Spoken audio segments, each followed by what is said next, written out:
Hello and welcome back to another enlightening episode of Count Me In. I'm your host, Adam Larson, and today we're diving deep into the complexities of environmental, social, and governance, ESG, with a distinguished panel of experts. We're joined by Douglas Hileman, an experienced sustainability consultant with over 3 decades of experience in environmental management systems and internal controls. Alongside him, we have Dan Mosher, a seasoned professional who excels in helping businesses navigate the complexities of sustainability and environmental risks. Last but not least, we welcome Catie Serex, a leader in environmental, health and safety, auditing and management, who assists businesses in integrating sustainable and socially responsible practices. Today's discussion will delve into the importance of ESG, the challenges businesses face in managing ESG data, and the potential risk of fraud in ESG reporting. Here we go. Let's listen in together.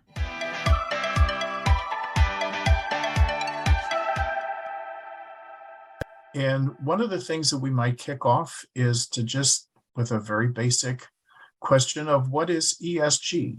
Dan, when people ask you this, how do you answer? Well, it really is a big umbrella, and I'll ask for some help from Catie in this regard, but ESG stands for environmental, social, and governance. And so lots of things under that environmental area, everything from waste management and air quality, climate change. From a social perspective, it could be your human capital management, health and safety matters. Governance, I think of anti-corruption, data risks, and the like. So it really is a broad title when we say ESG. Catie, do you have some things you'd like to add to that comment? Yeah, Dan, you definitely covered the gamut as far as some of the phrasings and the terminology and really the topics that fall under that ESG umbrella. What I would want to add is that, ESG is certainly one of the buzziest words in business today, but you might not know that ESG is very simply the newest iteration of concepts you've likely known for a long time. It's been previously known as corporate purpose, sustainability, even philanthropy. But what differentiates ESG from these previous versions is that it now represents the closest alignment to date of business operations. So think about your tangible assets to those intangible elements of business that drive value. And in this case, I'm referring to things like customer loyalty, labor environments, community engagement, and support. And because of this connection, ESG is moving from a nice to have to a need to have for companies, but also their investors, their customers, and other key stakeholders like their employees. I also think of ESG as a convenient taxonomy for all things non-financial. Many people have published those pillars or the word clouds that's in the ACFE report and what topic goes where. For financial reporting, we know where sales goes and we know where EBITDA goes. We know where those are in a format and how to put the data and information together for clarity and reporting. For all things non-financial, it's just such a sprawling array of topics that ESG serves for one reason, in one way, as just simply a taxonomy. And there are some issues such as climate change, like Dan mentioned, that really transcend more than one category, if you will. But for purposes of just where do you find it and how do you manage it, it can just serve as a taxonomy. Catie, to your point on how to organize some processes, some controls, some reportings to understand what the organization is doing. Right. And I'd be interested in hearing your thoughts on the various channels in which this information is being put out there in the public. Catie, maybe you have some thoughts around the wide scope of that. Yeah, so in terms of the reporting side of things and getting to sort of the nuts and bolts of what I'm sure our listeners are interested in terms of what am I on the hook for, there are a lot of reporting frameworks out there that are guiding folks. And I know that that's been a point of confusion for people is understanding, there's all these different acronyms out there that I can report to, like SASB or the Global Reporting Initiative, GRI, Task Force for Climate-Related Financial Disclosures, or TCFD. There are a lot of frameworks out there, but the field is narrowing. So some of the communication that we've been seeing from these wider umbrella frameworks are that they are working together to consolidate, to make things a little bit more straightforward and to make things a little bit more uniform across the reporting landscape. But that's currently in progress, and this is just a result of this being not in nascent stages, but still in sort of its growth period, and really honing down what are the things that shareholders, regulators, and such need to see when it comes to these ESG disclosures. And I know that Doug has been on the front line when things are misreported or omitted, and I'd love to hear some of his war stories. Thank you, Dan. The question about reporting channels, I think, is a very good one. And Catie brought up several things that are happening in reporting to general capital markets. I also observed that there are other channels for reporting, including impact investors who may be interested in one particular topic. The general purpose capital reporting takes in one tranche, if you will, of topics that need to come external from an organization, a company. There are other investors who are interested, let's say, in human rights or in product conformity or in diversity or in commitment to climate, and they want more information about those topics. So you may get informations from investor groups or analyst groups, and that's a type of report. Another channel of reporting that I see is B2B reporting. The customers and business partners and banks, joint venture participants are looking more into non-financial risk management, non-financial performance and alignment, which is ESG. So before entering business relationships and even during business relationships up and down the value chain, there's also ESG reporting that happens there. It is starting to align in some ways that they're asking questions about the same topics, but the questions themselves can be different. And in many cases, the demand for reporting has outpaced companies' abilities to report on the data and information. So that pull has created a bit of a vacuum, and many companies are scrambling to come up with processes, systems, and controls so they can generate the data and information that these stakeholders are expecting in terms of reporting. And Doug, just to jump in there, from a client perspective, we are seeing that a lot of our clients are getting, especially those B2B requests from either their suppliers or their downstream supply chain vendors. And the way that we're seeing that manifest is, a lot of these larger companies are looking at their supply chain. If you think about greenhouse gas emissions, they're looking at their scope 3 emissions, which is all value chain. And so they're sending requests to clients like ours that are asking, what are your scope 1 and 2 emissions? Because we need to report that. We are seeing clients feeling the pressure to respond to that, to continue to be part of those wider supply chains. And so they're coming to us asking for assistance in figuring out what those ESG metrics are and being able to respond in complete and accurate ways so that they can continue to have those key customers that are asking for that information. Yeah, and I'd like to just pick up on that point too, and Catie was just touching on it. Yeah, I think some of the key challenges are for businesses today, what is the provenance of their ESG data? What is the confidence they have over the accuracy and completeness of it? And what is the integrity and quality of that data as it travels along its life cycle from where it started to where it was reported? And has it maintained that integrity all along? Because, sort of bringing this back to our main topic of fraud, there are many pressures and incentives that might have someone misstate or omit information in their ESG reporting. I'd like to pick up on a topic that Catie discussed on climate change and greenhouse gas emissions. It does inherently involve a complex web of data from different sources, including suppliers. And companies may be asked to produce or report the greenhouse gas emissions for themselves as a company on scope 1 and scope 2. I hope our listeners know what that means. Or on a part of scope 3, or their carbon emissions as a company, or their carbon emissions in a particular country or state, or their carbon emissions for the products they manufacture for a certain customer. So those are different ways to slice and dice much of the same data. And it all goes back. I'll put in a plug here for the COSO report mapping the internal control framework to ESG. That can be applied to anything, any topic, any company, including, for example, greenhouse gas emissions.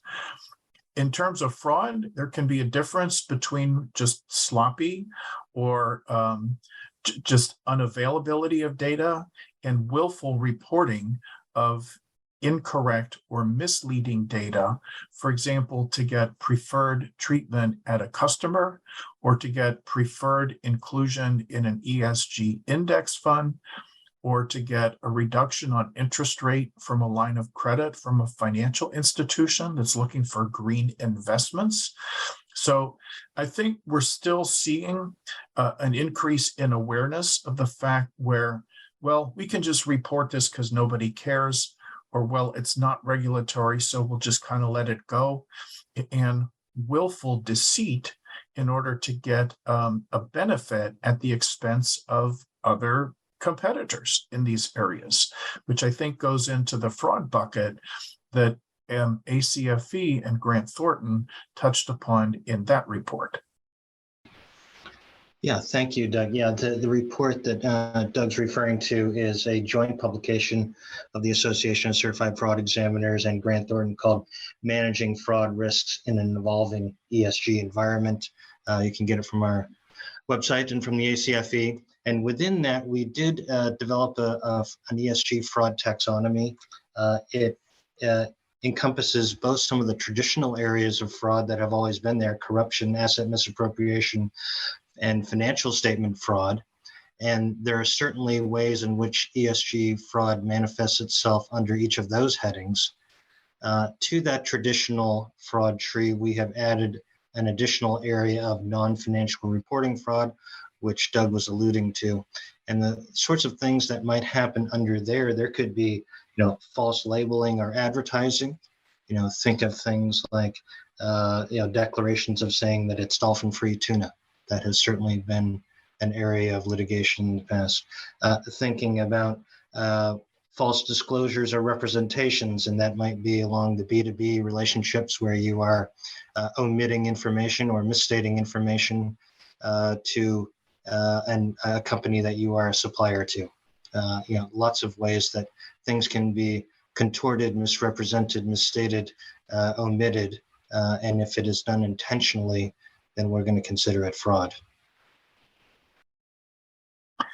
Dan, I can't say enough good things about the report that came out, and I certainly, my hat is off to you and Catie and everybody who contributed to that.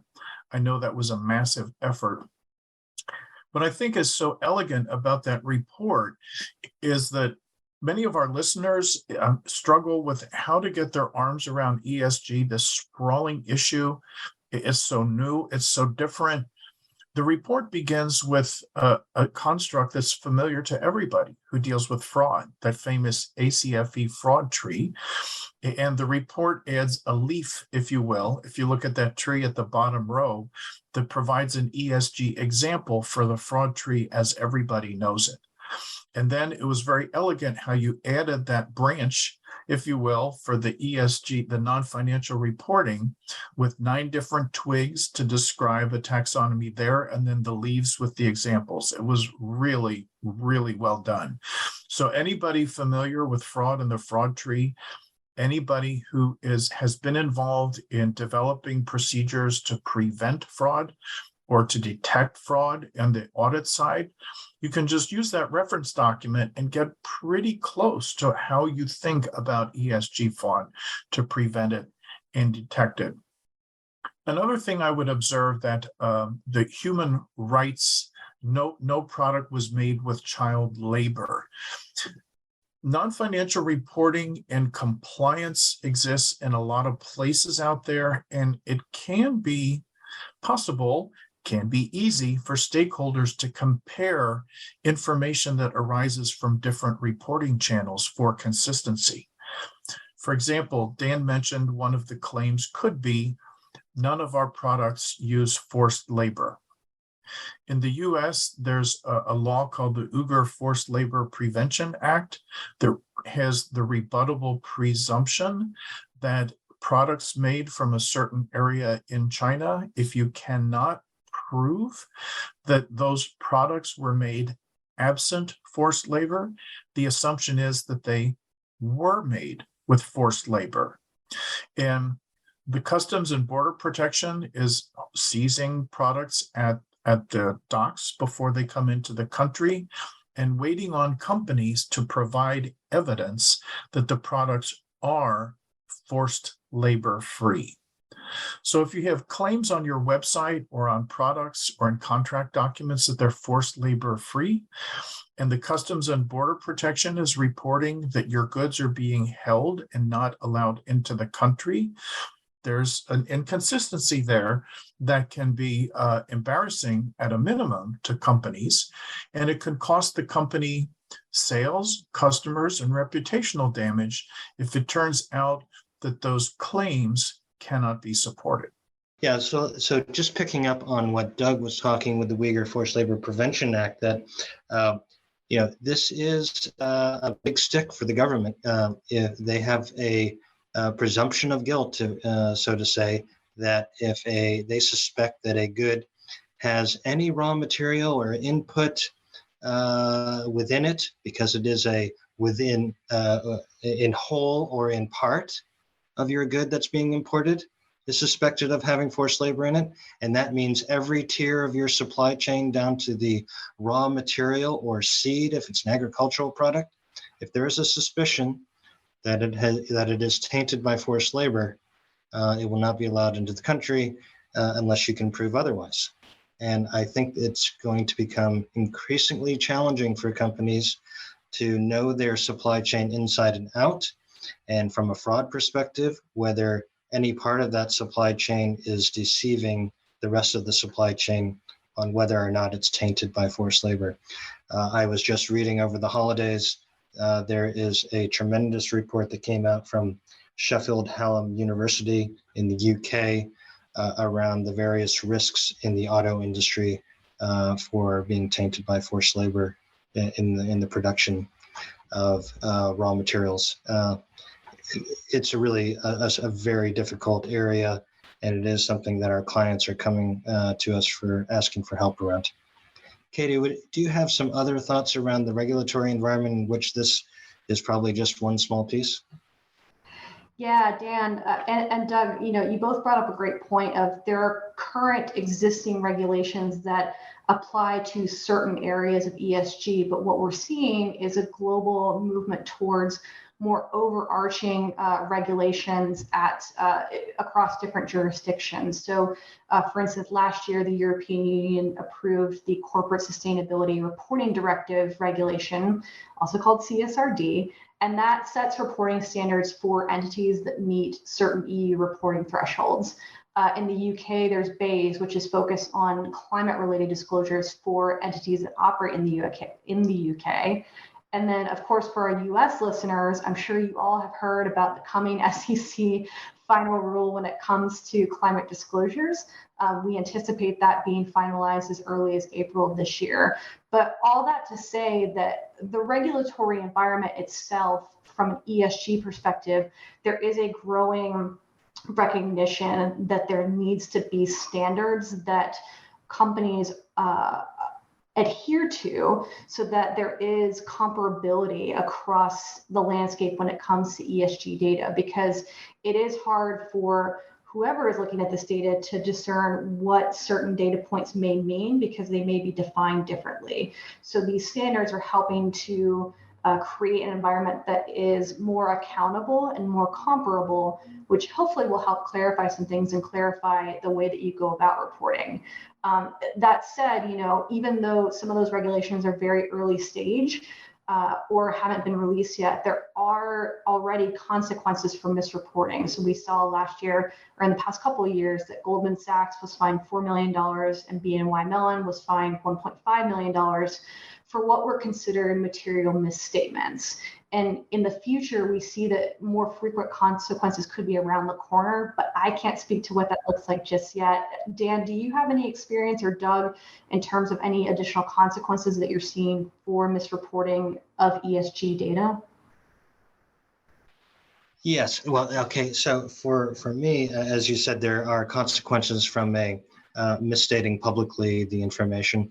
There are just a ton of business consequences of misstating the information. So, for example, I myself was involved in an investigation in which there was a licensor of images for the front of T-shirts and the like. There was a requirement that none of the production would take place in Bangladesh after the tragedy in 2013 in which a building collapsed, killing more than 1,000 apparel workers. And so there was a requirement that no production take place in Bangladesh. And there was wide-scale deception of that on that point, such that there was a lot of production going on in Bangladesh, but it was being misreported to the licensor as being produced in India or in other jurisdictions throughout Asia. That sort of finding in the investigation that we carried out was the subject of whether or not a $1 billion license would go forward or not.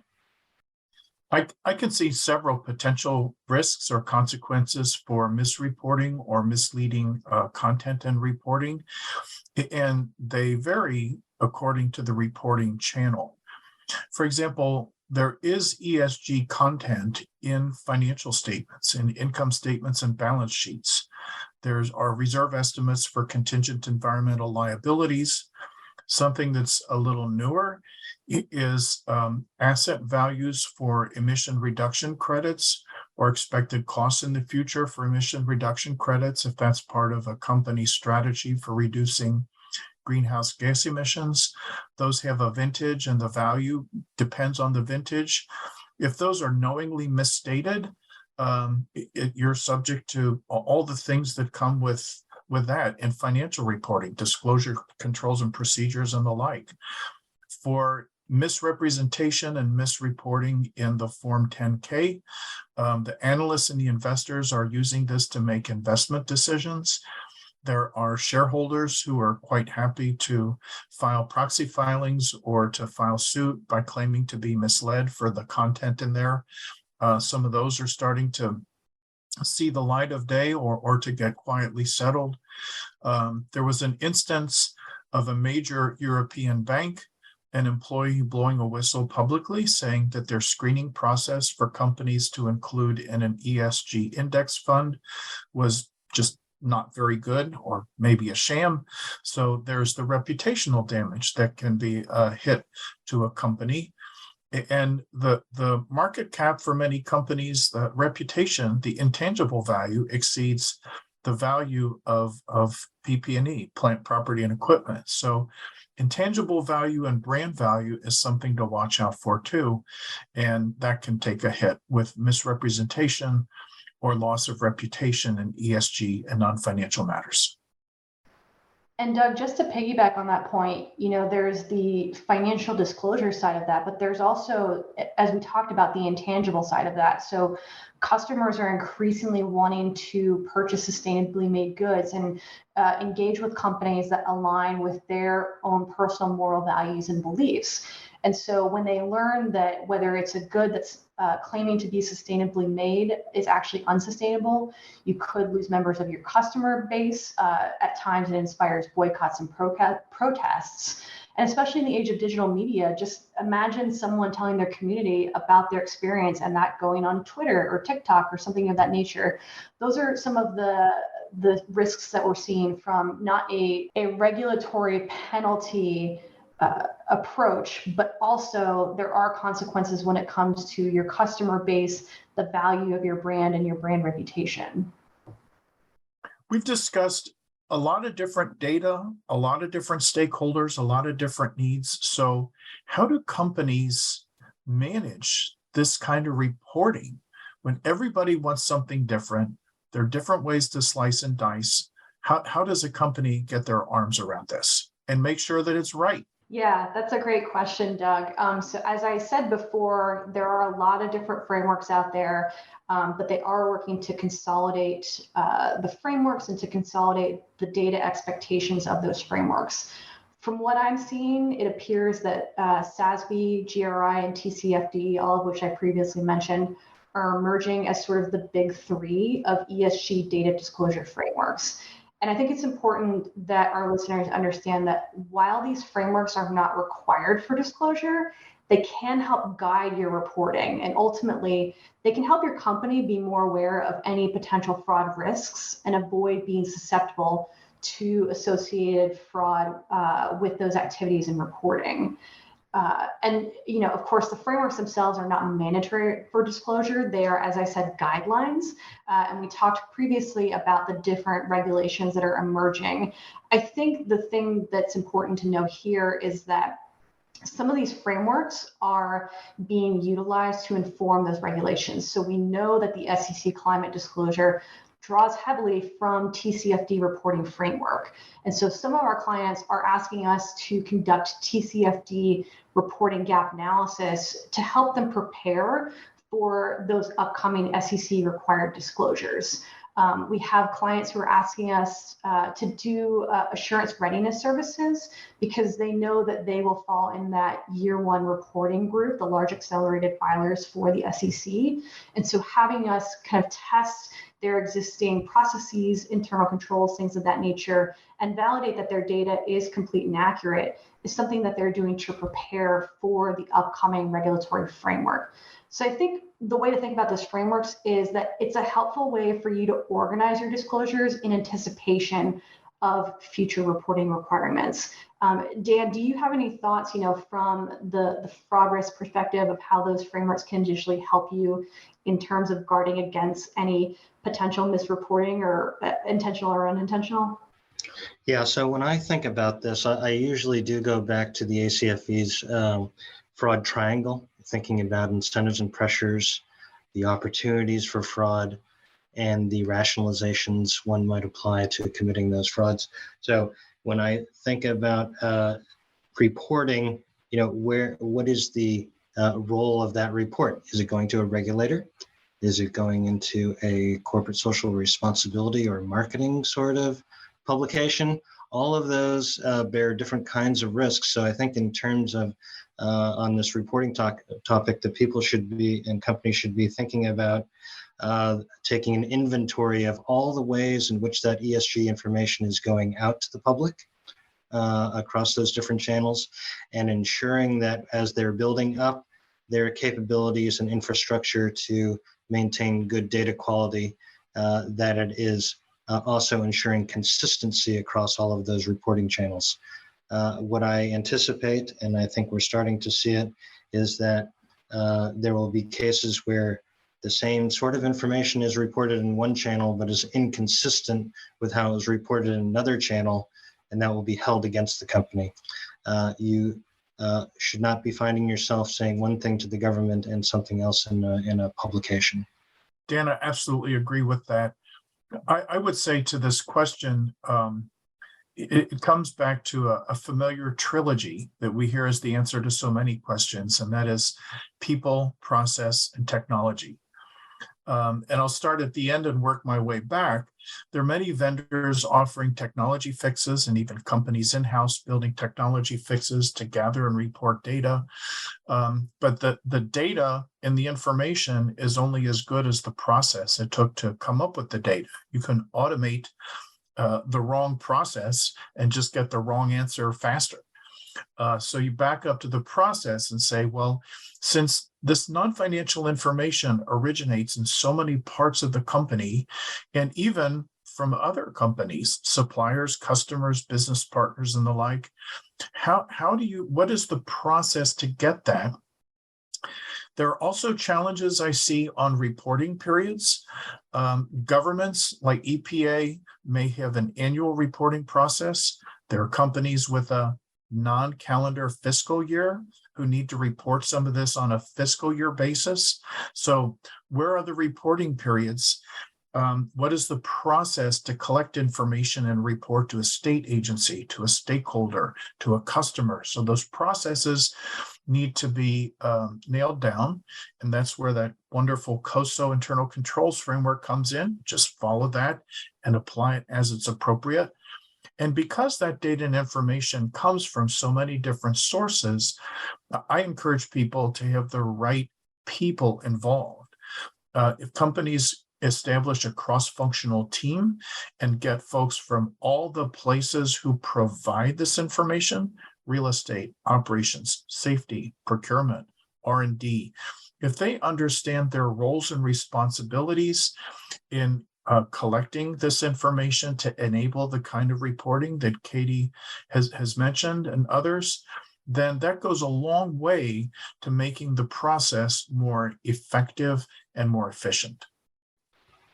Yeah, and I would just like to add on to what Doug was saying, that in terms of the fact that this information is coming from different parts of organizations that haven't necessarily undergone third-party assurance procedures, that this is a transition period here where I think a broader spectrum of people within an organization are going to be changing their mindset around the accuracy and completeness of the data, because they know that they are subject to that third-party assurance.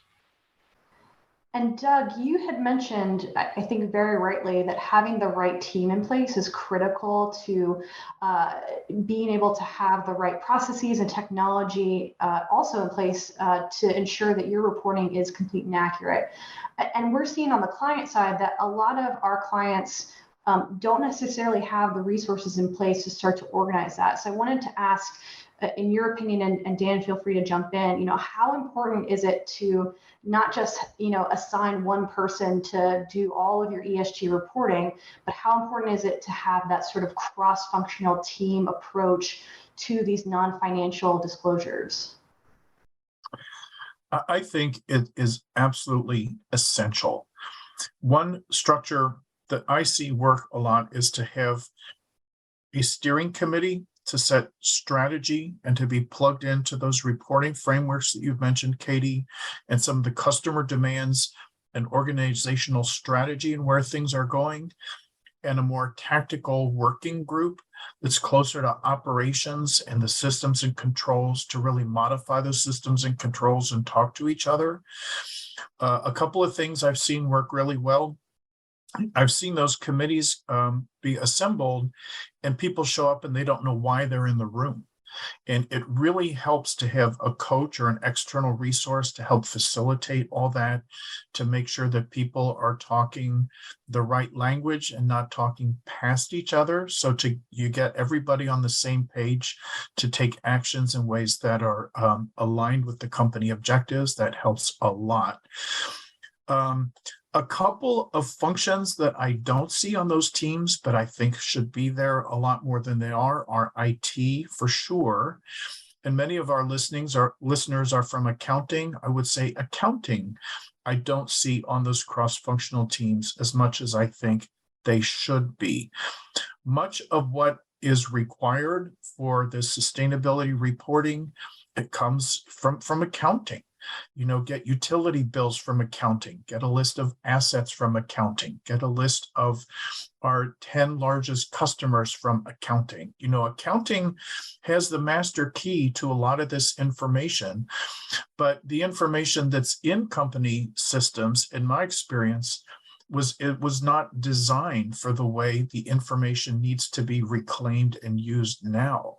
So there are some changes that need to be made in accounting to enable this reporting and to enable the kind of systems and controls that ensure accurate reporting, verifiable reporting, and the fact that we tighten down the controls so that we can prevent the possibility of fraud. Yeah, great points, Doug. I really appreciate you bringing up the steering committee, someone at the top of an organization that is there to set strategy. And I think that it is common and will become more commonplace to have that steering committee require that any fraud risk assessments that are being done within an organization include ESG fraud as part of what they're doing.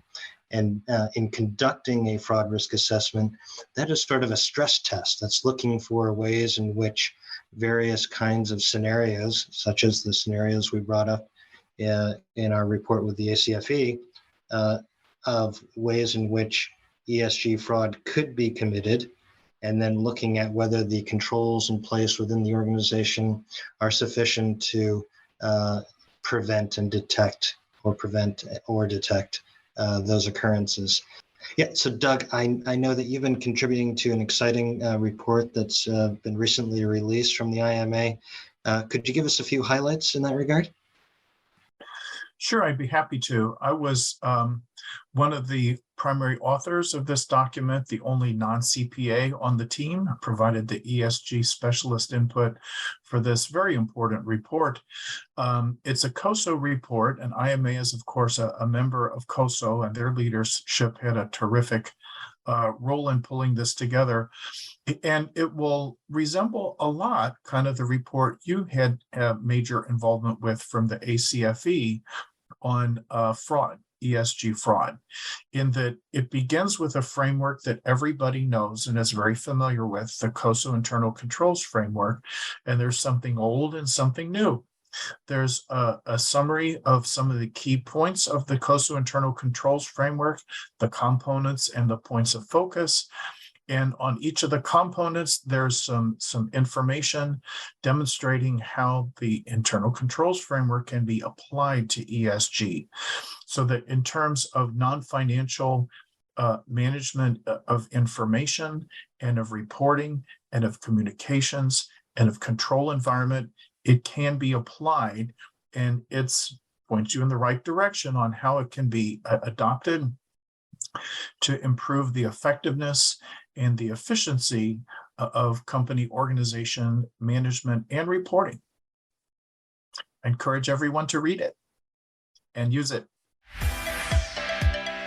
This has been Count Me In, IMA's podcast, providing you with the latest perspectives of thought leaders from the accounting and finance profession. If you like what you heard and you'd like to be counted in for more relevant accounting and finance education, visit IMA's website at www.imanet.org.